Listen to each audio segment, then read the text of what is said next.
distinguished speaker. Maybe to some of the classmates, I think he's always been distinguished. He was distinguished on day one of med school, but he's become distinguished. As you know, we have sort of so many distinguished alumni, but today Dr. Ely is going to give us a talk. He's an internist, a pulmonologist, a critical care physician. He obviously is an alum of the med school. Also got his master's in public health while he was here. He's currently the Grant Liddle Endowed Chair in Medicine. It's a really famous name, so to hold that chair is something special. Physician scientist, obviously a tenured professor at Vanderbilt. He's also the director of aging research for the Tennessee Valley Veterans Affairs Geriatric Research Education Clinical Center. I think that's on one of the slides. The founder and co-director of the Critical Illness, Brain Dysfunction, and Survivorship Center. Really has led this field of how critical care survivors have cognitive dysfunction, dementia, delirium during it, anyway, a number of abnormalities. He's also the author of the now well-known book, Every Deep Drawn Breath. From that, he's donating the proceeds to COVID survivors and their families. In 2018, he received the TMAA Outstanding Alumnus Award. You know, we could take up probably the next half hour talking about what he's achieved, but better to hear from him.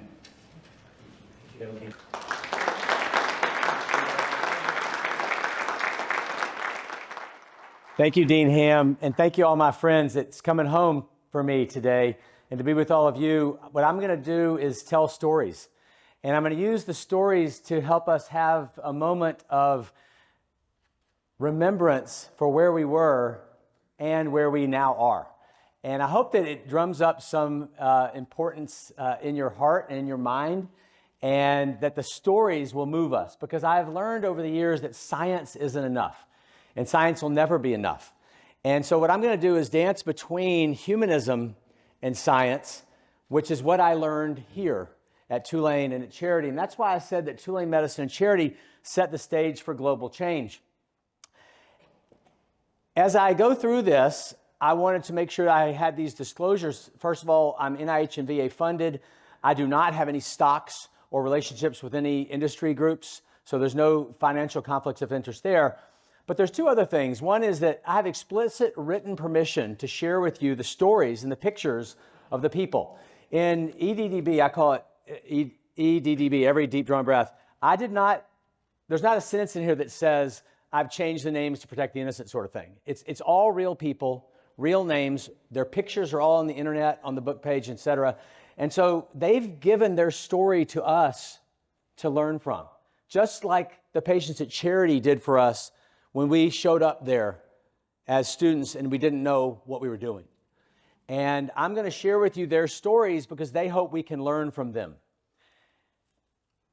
During COVID, I did some work with a drug called baricitinib. I do not have any financial conflicts with this. I'm going to bring it up at the very end because Bari became the first FDA-approved drug as an immunomodulator for acute COVID. And now we have a $30 million grant from the FDA, from the NIH, to study it for long COVID. And the connection there is that ICU survivors end up with a dementia after they come out of the ICU. This dementia is now called an ADRD, Alzheimer's disease and related dementia. So the RDs are the types of dementias that people get after an acute illness that we don't recognize, because we think that Alzheimer's disease takes 10 to 20 years to come on, and instead these people get it in 3 weeks. And so long COVID is a type of ADRD. So we're studying long COVID just like we study ICU survivors and their role, and we're going to study this immunomodulator there. This rendering of charity is on my desk. My wife, Kim, found it at an antique store and gave it to me as a present. I don't know if Kim's in here. Oh, there she is. Hi, Kimmy. Kimmy's got it in the, I couldn't see you. Kimmy's got it, gave me this, and I look at it, and I remember that when we first started medical school, and we thought we were here, I thought I was here to study science, and one of our classmates named Mark Lorenzato, I found out that he was going to the ER. We didn't call it an ED then. It wasn't an emergency department, it was the ER. And he was going down there as a first-year med student and taking care of patients. So Darren Portnoy and I said, well, if he can do it, we can do that too. So we started going in the ED, take care of people. And Mark knew something that I didn't. I thought, I don't belong here because I don't know the science. But Mark knew that medicine always starts with a relationship. And he was there creating relationships with people who were suffering in the ED. And I watched what he was doing. And he knew no more science than I did, but he had a way. He was the oldest person in our class, I believe. And he had a way of ingratiating himself with patients who were in pain and screaming and suffering. And I watched him and learned. And so we kept going back to the ED to try and understand what was going on. And I wrote in here, the emergency room was always full, packed so tight, we'd have to walk in zigzags back and forth just to get through the masses of people waiting to be tended. It was both a local clinic and a trauma center for those with the flu, advanced cancer, gunshot wounds, and everything in between. People screamed in pain, pleading for relief. The constant din, a soundtrack to our work, urging us on. The humanity at Charity ran as thick as a slow-cooked Mississippi River brown roux, and I couldn't get enough of it. I found a quote last week in my reading by Schweitzer, and I wrote it down, Albert Schweitzer. He says, the only ones among you who will be really happy are those who will have sought and found how to serve. And I thought about that Schweitzer quote, and I looked back at a picture of us as young kids. When we first came here, we came here to serve. This is Dr. Harlan's anatomy lab. Some of you recognize yourselves. And in this picture are a bunch of young people who wanted to become physicians and didn't perhaps know the ways that they themselves would go on to suffer.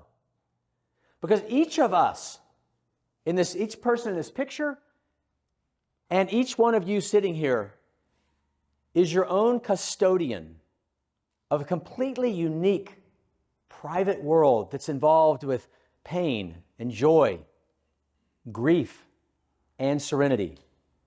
And each of us as humans who comes to serve someone else carries that in with us to the bedside, just like Ellen Loeb Gandil did on the left of my wife there when she suffered from mucinous adenocarcinoma and died at an early age. Each of us here and each of you here trying to carve our way through the world of this pain and joy, of this grief and serenity. And when we were doing that, we found moments of the joy. Here's a picture of us people at Mardi Gras. When we were studying the science of metabolism of 2 carbon fragments, for sure, aggressively trying to figure out how that worked.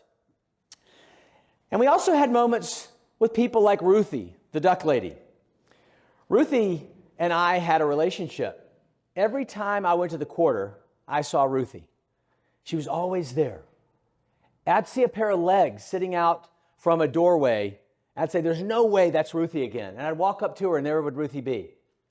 But one night when I was with Darren and Mark Lorenzato in the ED, Ruthie came in. Her brow was split. Thugs had beaten her up. And I started sewing her up. Yes, we did sew people up even as first years, didn't we? And at the end, Ruthie was there. She was dancing the hope back. You know, I can't go as low as I used to. I guess I can try and get a little lower. But Ruthie handed me the duck. The duck was quacking in the ED. And I'd done that hope back all through college, but never before with a duck in my hands. And on that night, it burned something in my brain about relationship and the way that this science and humanism had to go hand in hand. There we were at Charity, and I'll read again from the book, a 250-year-old refuge in the sweaty South, providing health care for the poorest of the poor. The air was heavy and thick with history. Alton Ochsner, Michael DeBakey, Rudolph Matus, icons in medicine and surgery who had trained there decades before us. We used to sneak up on the top of the 20th floor and look out over this, which was at one time the largest hospital in the United States, 2,680 beds. Think about how big that is. And back to that picture I showed you at the beginning. This was a place that I knew we could learn how to serve and care for these other people. But there was this huge gaping void between where I was and where you all were and where we needed to be. And that is where we came to Tulane Medical School, to fill that void. We wanted to take care of these downtrodden people.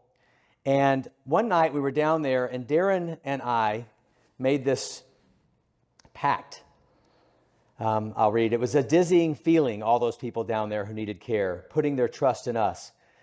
One night, my roommate, Darren Portnoy, and I made a pact that we'd steer our medical journeys to help the people who needed us most, the people without a voice, perhaps the Ruthies of the world.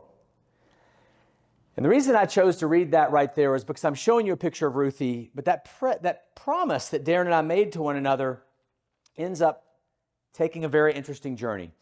Darren went on, as you know, to work for Médecins Sans Frontières, and he helped them win the Nobel Peace Prize. Nothing so honorable as that, but we went two different routes. And mine was that I had begun to think about patients that I'd cared for at charity and how we weren't able to do enough. There was a woman named Sarah Bollock, a young new mother who had just given birth to her baby, and she developed a peripartum cardiomyopathy. And I remember taking care of Sarah there. As a student, my job was to watch over her, staying by her paint-chipped metal bed for hours. You remember those tawny paint-chipped beds that we took care of patients in.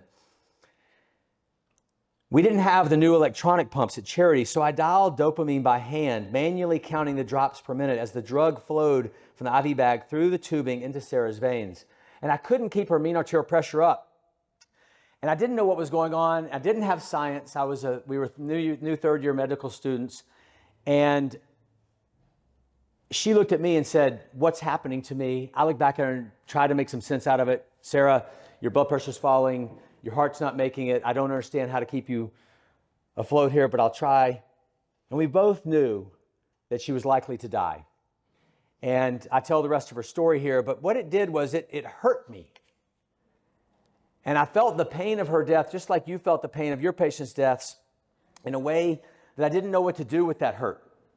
And when I got to what I would say a modern hospital, which is where Kim and I went for our training, and we had all the right pumps and the right meds and the right modern facility things, I was taught how to do critical care. And where we were in time, we were right in between these two zones of the first 25 years of critical care and the second 25 years of critical care. And the first 25 years were creating a way for people to survive and constructing new technology to do that, ventilators and how to use vasopressors and that sort of thing. The second 25, which I'm going to tell you the story of today, are what I call the deconstruction of critical care. We created an inhumane way of caring for people, whereby they were always deeply sedated, immobilized, stuck in a bed, and never woken up with family there. They were not allowed to roam around in the ICU on a ventilator. And we through one study after another and through one patient story after another, we began to learn how to undo what our teachers had taught us. And that's an interesting point, because one of my main things I'm going to stress today is the importance of mentorship. But mentors don't always get it right. In this case, some of my mentors taught me things that created new disease. So I'm going to tell you how I and the field were lost along the way, and how we began to try and find our way forward, and how Tulane and charity always became my guiding light. This was my first patient as an intern just after we had graduated. Her name is Teresa Martin. Teresa was a young woman who had a child named Travis, who I'm now friends with after all these years.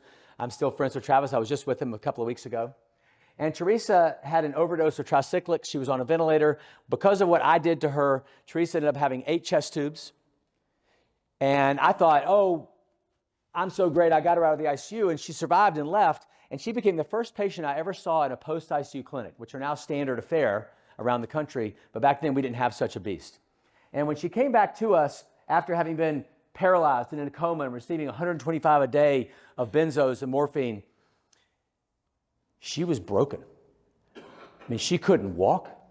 She was in a wheelchair. Her mother said, "What's the matter with my daughter?" She couldn't move her elbows or her knees or her hips. I took x-rays. She had heterotopic ossification in all of her joints, just basically big rocks in her joints from the inflammation and the immobilization. And I didn't know what to do with that. And I didn't know what had even happened to her. This was 20 years before the term PICS, post-intensive care syndrome. So all I knew was that something I had done had harmed this person. And I knew I was complicit. And I remember staring at myself in the mirror in the bathroom while she and her mother were in the other room and looking at myself and saying, "What are you doing? I thought you were supposed to help people, Wes." And yet I knew I was hurting them. So anyway, I came eventually to call this malignant normality.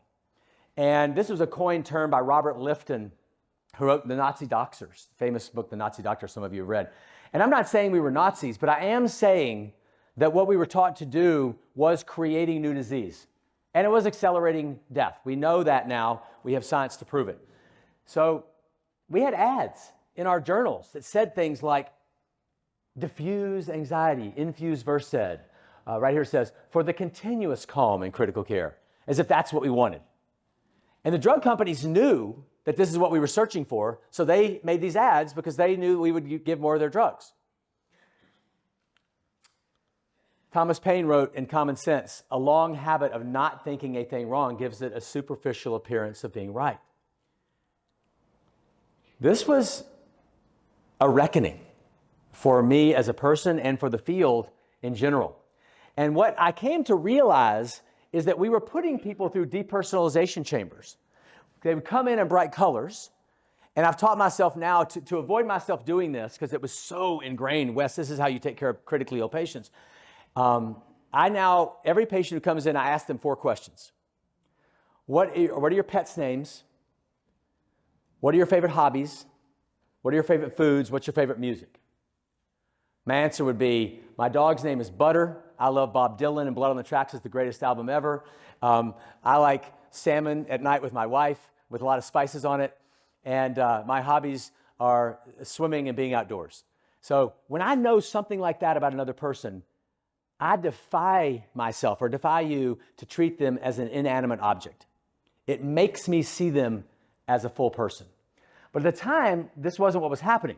We were putting them through these personalization chambers and creating the post-intensive care syndrome. Now, let me define that. Where I went with it is this next paper, but let me define post-intensive care syndrome. This is when somebody comes in with a certain diagnosis, cholecystitis, a pneumonia, endocarditis, and when they leave, they now have an acquired dementia, PTSD, severe major depression, and neck down, they've had disease of their nerves and muscles so that they can't get up and walk anymore.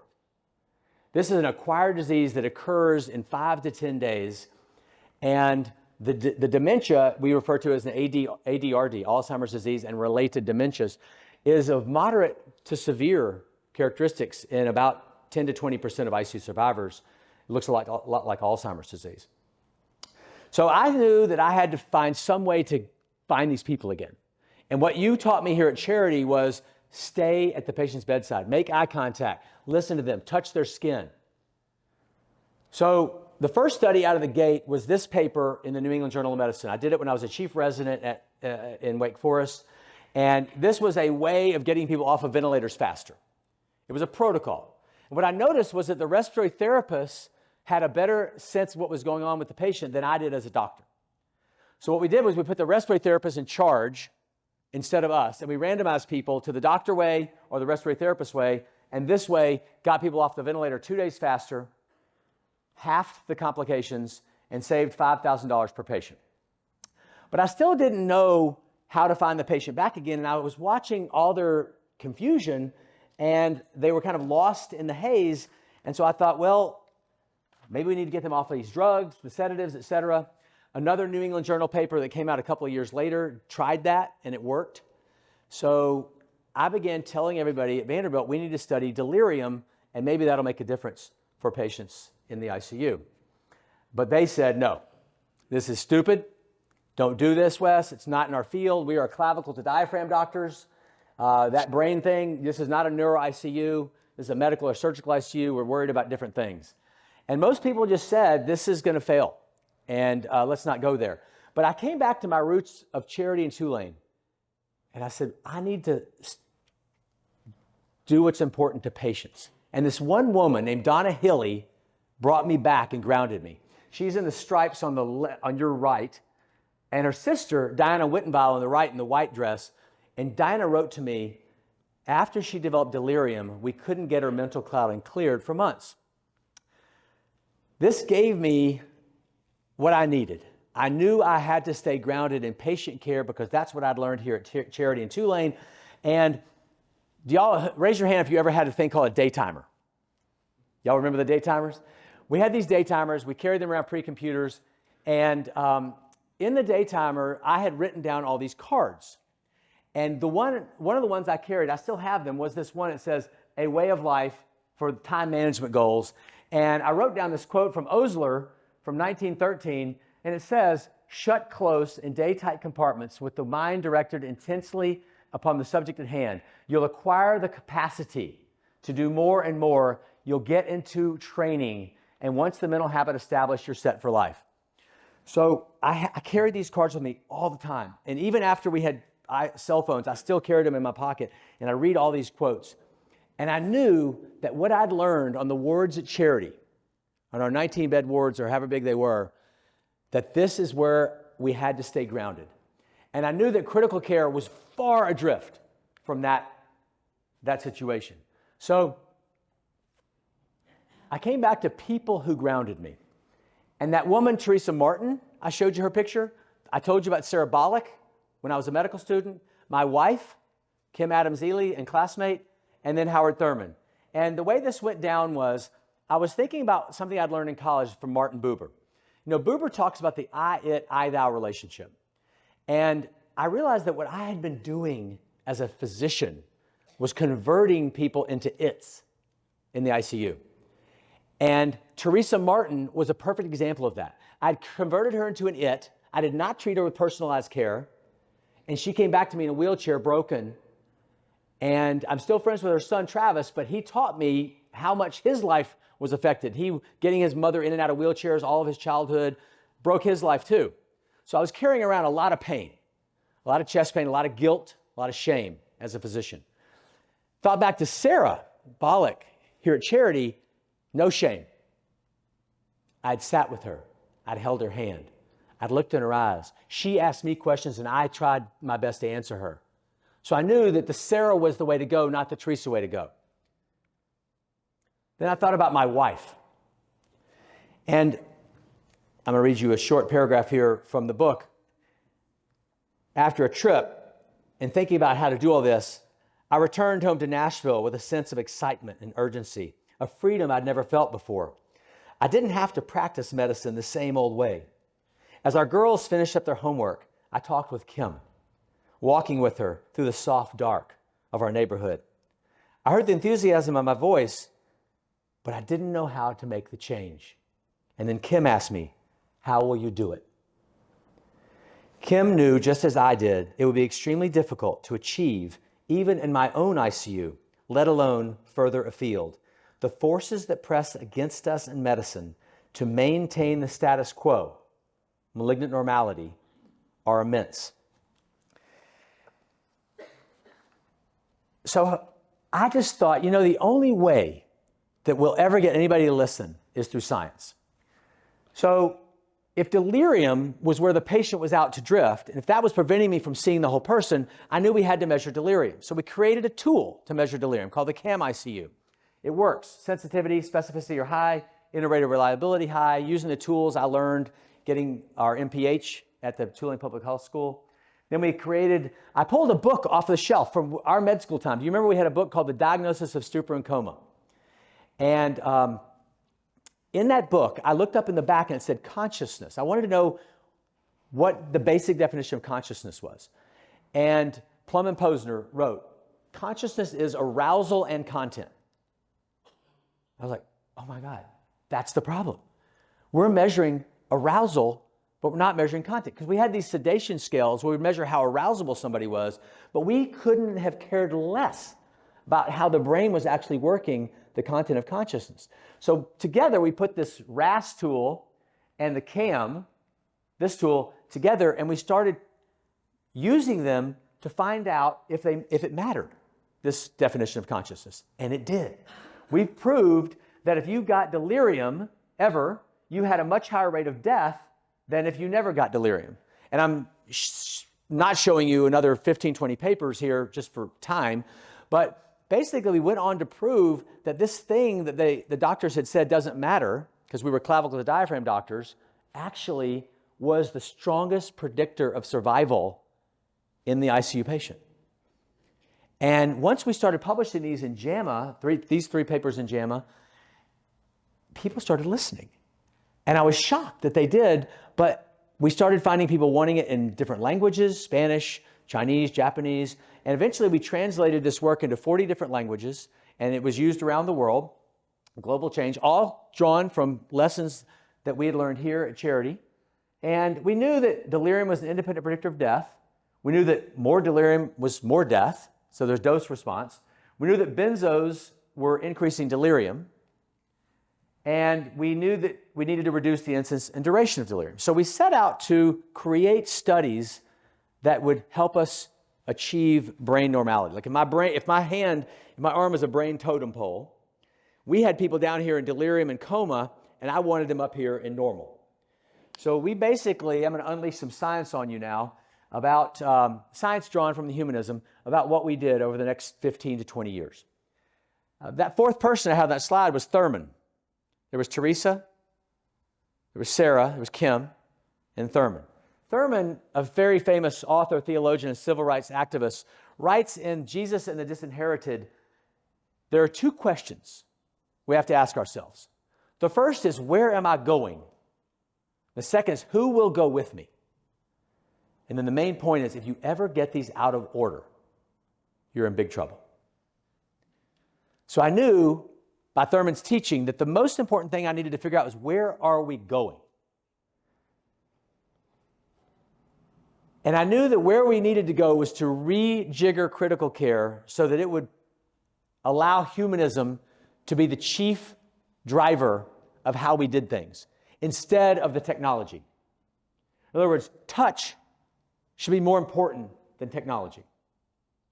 So I came back here in my mind. And I thought, what would Dee Wing say? And you see her there, and Mimi, and Susan. All these people. And there's Lorenzato right there, who got me started. And who's this? I thought about what we had learned.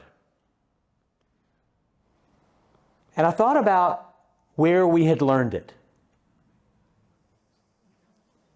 And I thought about how beautiful it is to be refined by fire. The first time I was ever asked to present in the bullpen, a patient with MEN2 and a catecholamine secreting tumor on her adrenal gland. Are you kidding me? As a med student, to have to deal with the complexity of that situation, present it down there in front of all those iconic figures. But that's how we learn trial by fire. And it's a beautiful thing when we walk in the doors of Charity Hospital and know that we're all there to understand our role of service and how to reduce human suffering. With that as my guide, I began to talk to my mentors. This man was my mentor, Ed Aponic. The story I'm going to tell you right now is by Michael Lacombe. Michael Lacombe, beautiful writer in the American Journal of Medicine, Annals of Internal Medicine, and he wrote this story, and it began in a hospital cafeteria with 2 residents. And they were arguing about what the greatest achievement was in medicine in the 20th century. And one makes this great argument that it's antibiotics. And the second one says, no, it's computers. And the old man at the other table, who looks like me, because he's white-haired and 60, perhaps older, walks over to them and puts his hand on their shoulders and tells them the mentor is medicine's single greatest achievement. And I'm going to come back to this at the end. In my own personal life, this man is the godfather of our twins. He taught me what mattered. And when I had this idea for that original New England Journal paper, Ed was the only one who said, let's do it. Every other doctor, we had 82 intensivists at the ICU, and we polled them, and 81 of them said, don't do this, it's stupid. Ed said, let's do it. And a year later, we had proven a better way, and that was because a mentor believed. So at that point, I knew I had to have community. I knew I had to become a mentor myself, and we created a research team. This is 75. We have about 120 people on our research team at Vanderbilt now.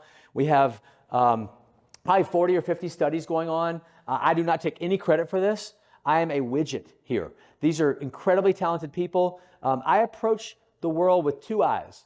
One eye is to remind me not to attribute these things to me, and the other eye is to remind me to attribute them to a higher power whom I call God and the people around me in the community.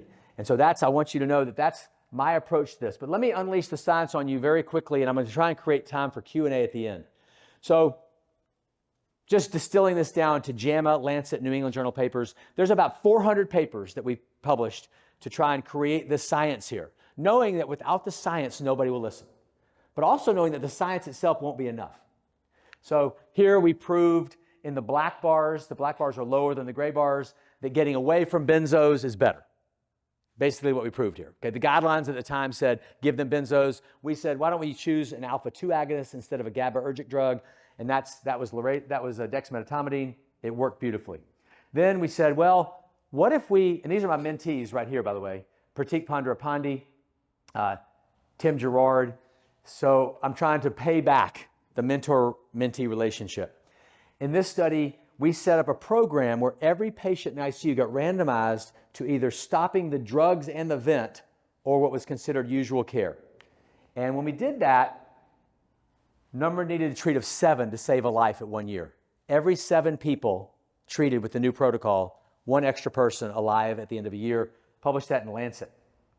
It also took off time in the ICU stay and time in the hospital. Nobody had ever shown that before. This study was the first one to say, if you stop the vent and sedation in the ICU, you'll actually get them out to their home faster. Then we published this in the New England Journal a few years later. I said, something about these drugs is causing a brain injury. And so we set up this study, and what we proved was that in a cohort of people who came in without brain injury in medical and surgical ICUs, these were not people with trauma or neuro problems, no strokes, no bleeds, just people with medical problems and or acute surgical problems that had elective surgery.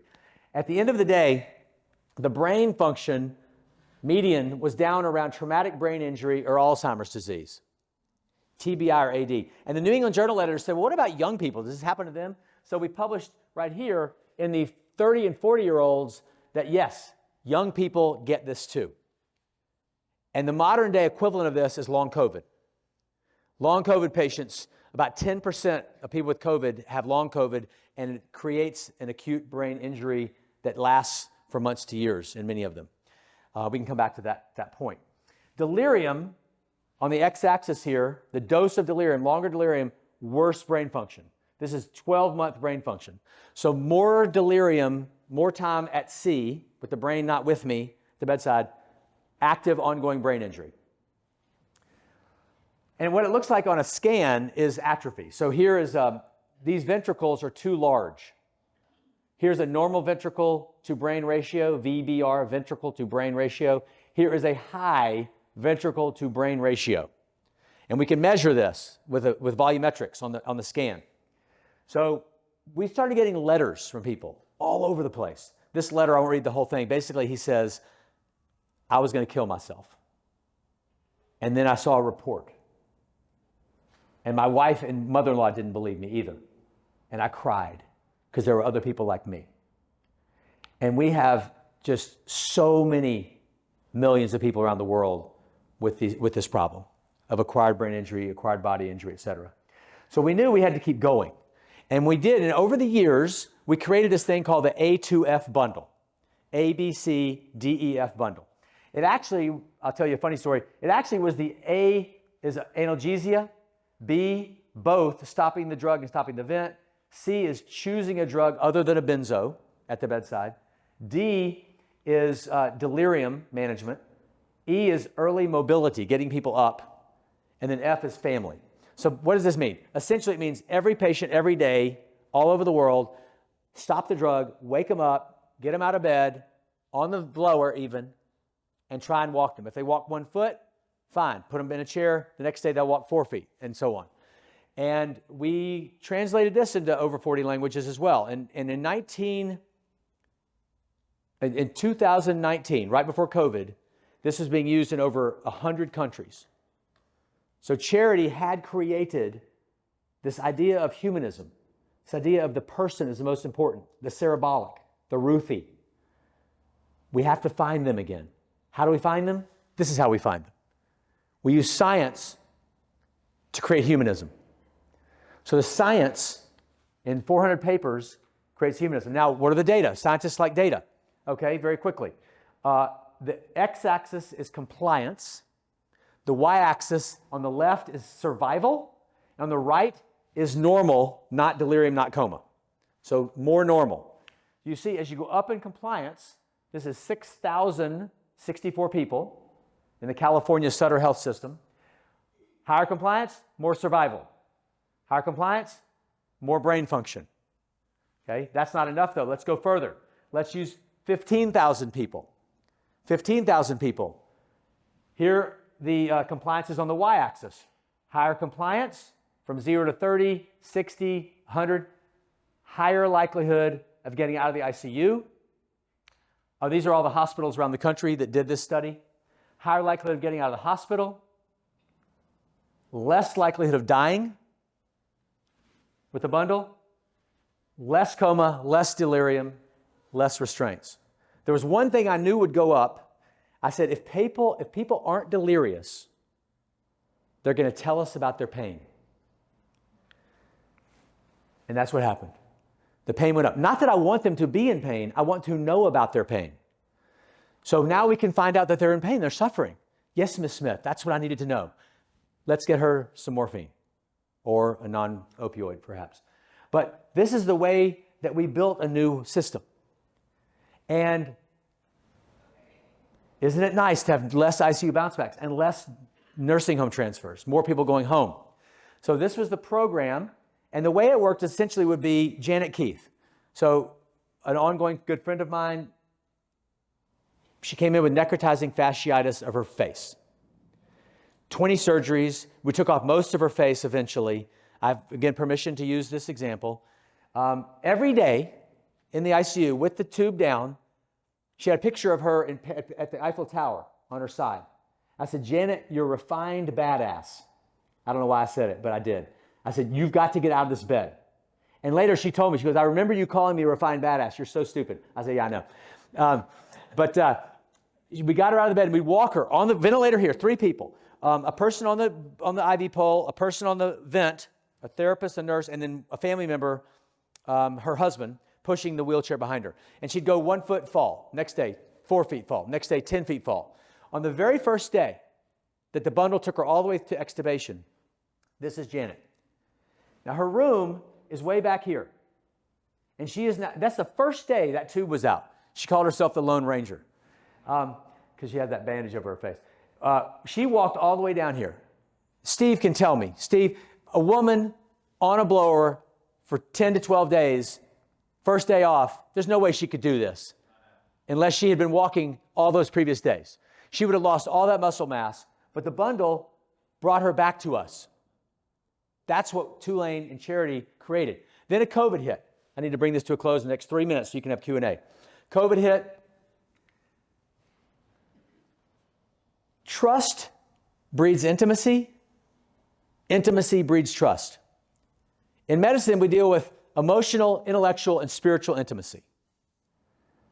But what we had done was take intimacy away and had lost the emotional, intellectual, and spiritual contact with our patients. But the bundle brought it back.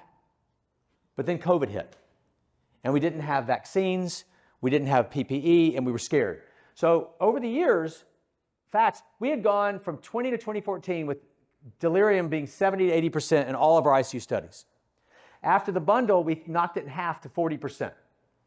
But early COVID, it went back up to 80, and we had 80% benzo use again. There were studies like this one in the New England Journal of Medicine by Helms, Julie Helms from France, and it said, midazolam, 86% of patients with COVID being treated. I said, no, hell no. But that's what happened. And everybody saw that, and benzos came out of the Pandora's box. And it all fell down again. And the bundle went crazy. And so I started getting letters from people around the world. The Spanish doctors were the first ones to write and say, Wes, there's too much delirium in COVID. What are we going to do? So we set up this COVID-D study. And we found, we enrolled 2,100 acute COVID patients in 2 weeks. Twitter was amazing. I couldn't believe it.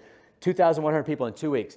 And we found that sedative infusion overuse and family underuse were the problems.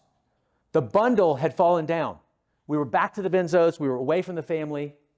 The F had come, by the way, from Gordon Moore. Gordon Moore, the billionaire, the guy who invented Intel, and he had gone to Stanford, and he did not like his ICU experience there. They're great doctors, but he didn't have family and he was too delirious. And he said, I'm going to put money towards this. And I went out to Palo Alto, and we said, this is going to be a thing called the A to E bundle. And Moore's like, no soup for you. And he said, you're not going to get any money unless you have the family involved in this. So A, B, C, D, E, F. Moore added the family. We did it. It was truly the right thing to do, but it just happened to work. But here, there was no family, so we had fallen down. My Spanish doctors kept telling me, cada persona es un mundo. Each person is a world. Don't forget, Wes. And my mentors from charity were whispering in my ear, remember the patient. Remember the whole person. Remember the humanism. So people like Mr. Parks got the right way of COVID care, awake and alert. He got baricitinib. He lived. He survived. He recovered. Mr. Jimmy Johnson came in shackled to the bed. The guards would not let him out. I said, no, I've learned a new way. We cannot go back. Unshackled this man, talked to the guard wardens, etc., and he had time with his sister. He was dying. 3 years now, he's still alive. I think the humanism saved his life. It wasn't my antibiotics. It wasn't anything I did other than get that shackle off of him and remember his dignity. He let him pull his knee up in the bed. Mr. D. Mr. D switched the preposition. Not what's the matter with you, Mr. D. What matters to you? He said, I love my wife, Wanda. You see her name is tattooed on his hand. And I want a beer. So we got him that beer. And I took this picture with his permission. The next day, the bed was empty. The nurse said, why are we giving him a beer today? He just came off the ventilator last night. I said, we may not have tomorrow. In a rare moment of wisdom, it was right. He died that night. This is the last picture Mr. D ever had taken of him. Jairut Paisel, physiotherapist. I said, not what's the matter with you, what matters to you? He said, I'm a Buddhist. And I always ask every patient, what are your spiritual beliefs and how can I make this come true for you? So we got him his Buddhist monks. And he died with the family around his bedside. My definition of mercy is, am I willing to dive into the chaos of another person's life and provide lifting and healing? And what I've learned through charity and Tulane and all of you, my friends here, is that you can't just do the first part. You can't just dive into their chaos because that is false mercy. We have to provide lifting and healing. That is true mercy. Maya Angelou was my patient, and it was a privilege. We were trying to get her lungs ready to read her poem at the inauguration of Bill Clinton, and she did it in blazing splendor. It was amazing. Years later, after she died, I asked her son, Guy Johnson, Guy, tell me something that your mother taught you. And he said, and I'll read, I grew up in her light. Sometimes I wasn't worthy of it, but it's always been an experience that expanded me. I sensed this graciousness, this wise humility when we spoke. I told him with a schoolboy's enthusiasm about the way his mother's words had reached me and struck a chord.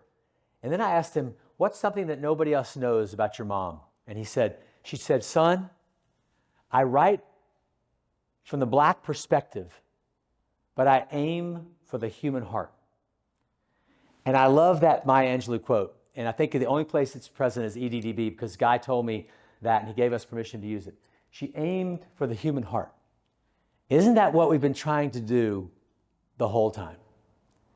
Since the first days at Charity in the ED, when we didn't have any science, Mark Lorenzato was helping me to try and find the human heart. We need to look through a prism, perhaps a different way. And these are my healing do's and don'ts. Do put touch before technology. Do switch the preposition. Take a spiritual history. Teach and practice compassion, compatior, to suffer with. Take a knee. Oftentimes I am this way at the bedside because I try to make myself small and then big because my pride is so big that I have to do something to physically reduce the size of me physically to let the patient become big. And so it's a way for me to remember my true north. Don't overuse equanimity. Equanimity in Oslo's story says, be even keeled, but I pulled back too far. And when I pulled back that far, my patient no longer had a healer. So that was my overused asset had become a liability at the bedside for my patients. Don't be satisfied with benevolence. It's beneficence we want. Benevolence is intended good. Beneficence is actual good. In critical care, I broke the trust with my patients because the true mystical moment with a person is found in community and in conversation. And my therapies were removing that from the circumstance. Don't fear failure, and don't rob yourself of joy, the joy of being with the person who's suffering. So we've come a long way since our match day. And this time when Kim and I found out where we were going, and thank goodness she stuck with me and was patient. We saw a thing in the quarter last night that said, I'm exhausted from raising my husband. And I said, Kimmy, I'm sorry I exhausted you. I've learned, last slides, I've learned it's better to light a candle than to curse the darkness. If we light candles, we can find our way. And no talk about Charity in Tulane for us will be full and complete without Seathorpe Ray. Back to the story by Lacombe. The mentor says to the boys at the cafeteria table with his hands on their shoulders, you have teachers, each with students, numbering in the thousands, all linked with each other down the ages, forming a vast dendritic coalescence of medical knowledge. Why? You have to be proud just to belong to it, just to be allowed to pass on a few bits of wisdom yourself. And that is how Charity in Tulane set the stage for global change. Thank you.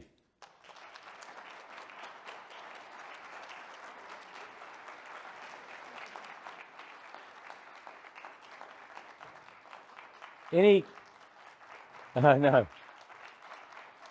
Okay. Thank you. Thank you. We have some mics, I think. Let's do some Q&A. And please tell me what I didn't say right and correct me and disagree. We're here to talk now. We're amongst friends. I don't even think I need this. Go ahead. Use it anyway. They're doing it for the recording. So I just want to applaud you for your amazing work in such an incredible topic and your remarkable insights to start this work. I find just incredible, especially in this time of like ever increasing power that the pharmaceutical companies have and their influence on physicians. I just found your talk really uplifting. And Thank you. Remember, it's a lot of people, though. I don't take the credit. I mean, I'm being very serious. There's so many people who've done this, but thank you for your comment. I don't have the chance of doing research now, but I work as a mentor to medical students, rotating orthopedics. And one of the things I really impress upon them is to, again, lay their hands on patients and not just rely on especially the tests, the MRIs that we obtain. And I saw that you used JAMA, or published a lot in JAMA, and it brings me back to an article that was written by a physician at Harvard, Francis Peabody, in 1926. The article came out, and he stated in that article the secret about caring for a patient is caring for the patient. And I say that to my students all the time. And you just expanded upon that in a whole new way for me. And I loved your talk, Wes. Thank you, Tyler. And I also want to say, just from hearing you give this talk, I got a little insight into why Kim fell in love with you so many years ago. Yeah. Thank you, Tyler. I appreciate you. And yes, that Peabody article is so beautiful. Please. Thank you. The other thing I was thinking about, something I wrote in a notebook when I was a junior medical student. And now when I buy stethoscopes for medical students at Mayo, I send them this message. It's that illness removes choices. Your job is to return as many. Oh my gosh. That's beautiful. The illness removes choices. Your job is to return them to their choices. And in the choices, I did OB anesthesia with high-risk moms. And we sitting around talking about risk-benefit ratio, and people would say, well, what do? How do you make a choice? It's like, nothing looks very good. I said, well, let's go ask the patient. Gosh, I love A that. lot of times it becomes much clearer. And you're at Mayo Clinic now. Yeah. Thank you for that. That was a beautiful thing to teach us. Appreciate you. Steve. Wes, so you continue to inspire me. And Not at all. You've been invited down several times to the Atlanta area and have had a tremendous amount of impact on our house staff and the doctors that have been there, critical care medicine specialists from training at wonderful places around the country, and yet your words of wisdom really sit home with them. And I paraphrase you on a regular basis. One thing that you said to me that really inspired me was that you can correct me into how you say it, you're much more eloquent than I, but you said that you wanted to make changes in people's lives that you never had the opportunity to touch.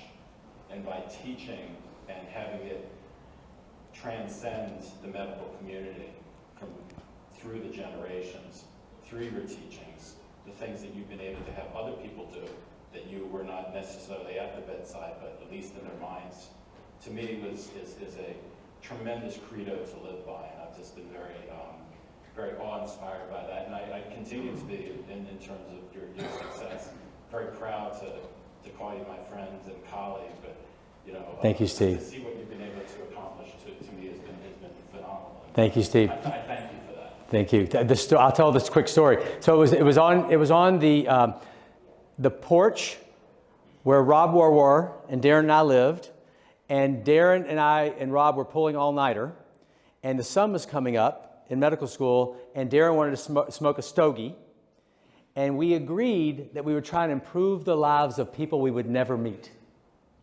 But we didn't tell anybody that for many years because we were kind of embarrassed by it. It sounds very lofty. Improve the lives of people we'd never meet. And Darren was the first person to go and do that so beautifully with MSF, Médecins Sans Frontières.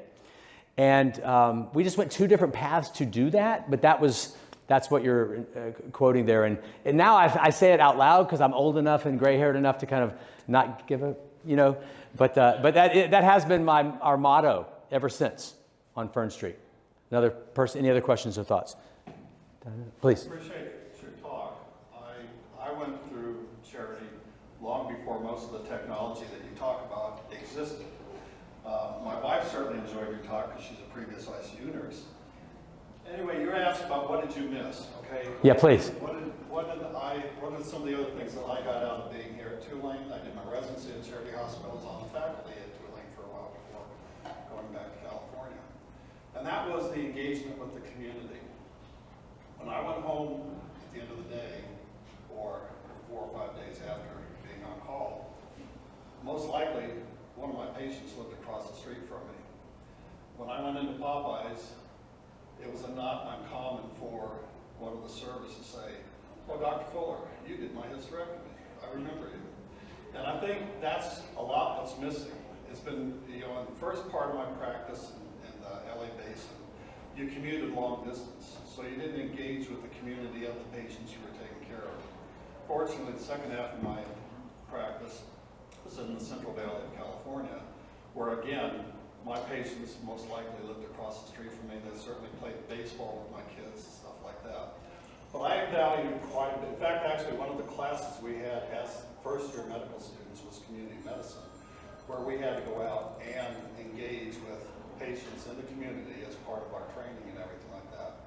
So I would look for other opportunities in your field and in what you're talking about to engage that community with the patients that you're taking care of. But certainly, the local community involvement of the city of New Orleans while being at Tulane and Charity Hospital certainly influenced my practice over my career. Dr. Fuller, thank you for sharing that with us. That's a beautiful, you're right, that's a part I missed. Diana, do you have a question? I'm going to be on the West Fan Club game like everybody else. So first, thank you. That was amazing, and my voice is trembling because I've been crying the whole time because it was so touching. Thank you. Thank you for your great work. I know you've helped so many people in your career. Thank you so much. But we did get a lot at Tulane and Charity, and we did learn how to touch patients and how to be close to patients. And what you said sort of, for me, validated what I do because... Can you tell everybody real briefly what you do, please? So I'm a general pediatrician, but I also run a health department in Southern Maryland. But I also make house calls on my patients, mostly my special needs patients. But I make house calls, and I sit down next to my patients, and I touch them, and I hug them, and I kiss them all the time. In fact, I made a prescription call for one of them today. And it's because, A, I had that kind of pediatrician, but we got that kind of education. That's what we learned. It's wonderful to see what you did with it. And I'm going to talk about long COVID. Okay, we will. Thank you, I love it. Do you have any comments as a student? Do you have any comments as a, tell everybody who you are and what you do here as a student. Give her a mic, please. We love to hear from students. Introduce yourself, please. Hello, good afternoon. My name is Amelia Whitney. I'm a third-year medical student, and I'm actually giving tours to y'all afterwards. So, thank you, Amelia. Absolutely. But what do you find fascinating about any of this, or what's happening in your brain right now about any of this? Well, a lot of what you shared with us, I actually thought a lot about what Dr. Liddle still continues to share with us as current medical students now. The art of medicine, in addition to just the science of medicine, and laying your hands on the patients and the physical exam, and making sure those old traditions of medicine are continued in our current day. And we're certainly learning that at Tulane still. Thank you. Thank you, Amelia. Okay, I know we're about out of time. Was one more? Rob? If it's okay. Please. I want to get your opinion. I've noticed since post-COVID or during COVID and then post-COVID, at least in the non-academic community, there's a real apathy towards the care of medicine. People got very used to treating from a distance, the connection and relationship with patient that we learned and valued, and you speak so eloquently of. In my community where I practice now, has become very neglected.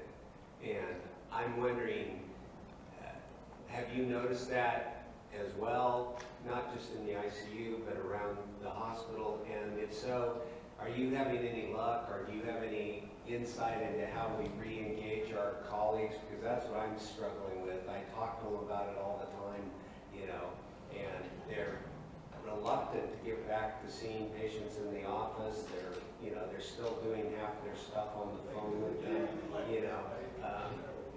I constantly have cardiologists send me a note that they're doing well, and they come in. The cardiologist was a telephone call, and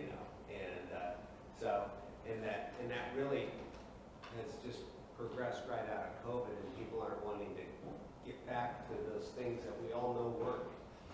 Yeah, what I hear you saying, Dr. Warwar, and thank you for that very powerful testimony, is all too true and too frequent. I have a couple of comments back. One is I heard you say that we as a field are not taking the patient's complaints seriously when they don't have choices because of their illness, and that something that happened that was unique in the pandemic has inserted another lever between us and the patient, which is the willingness to make our visits via tele, Zoom or Teams. And I think that's absolutely the case. We are aggressively trying to get people back in the clinic and not on tele. I do want to acknowledge that, for example, in the long COVID community, I am taught by the long COVID patients that they have so much post-exertional malaise. We think that the long COVID patients, by the way, have a geriatricization of their mitochondria, essentially. They have ME/CFS, myalgic encephalomyelitis chronic fatigue syndrome, which we never got taught about in medical school, but is actually a real disease. And they can't travel and do a bunch of testing all day long, or they get whacked for like 2 or 3 weeks. So they actually prefer to do long COVID clinics via telehealth. So there are some circumstances where telehealth is super useful, and on other occasions, it's grossly overused. And to your point, last week I had a patient referred to me. The doctor said, we're admitting a patient to your service from the ER, from the ED, patient's in failure. And I said, does the patient have an S3 or a Gallop? And the person on the other end said, I have no idea. I said, well, go back to the bedside and see then. But they just, don't think of what you said. Thank you for saying that laying the hands, doing the physical down, percussion, palpation, inspection, auscultation.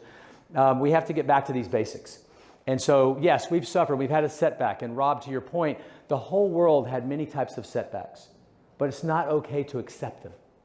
And right now, we're working very hard globally to rebuild, for example, the way that we know we should care for people in critical care. And that's going to have to play out into clinics and primary care as well. Probably a great place to stop. I took up too much of your time. Thank you so much for everybody being here. Let's have a great weekend.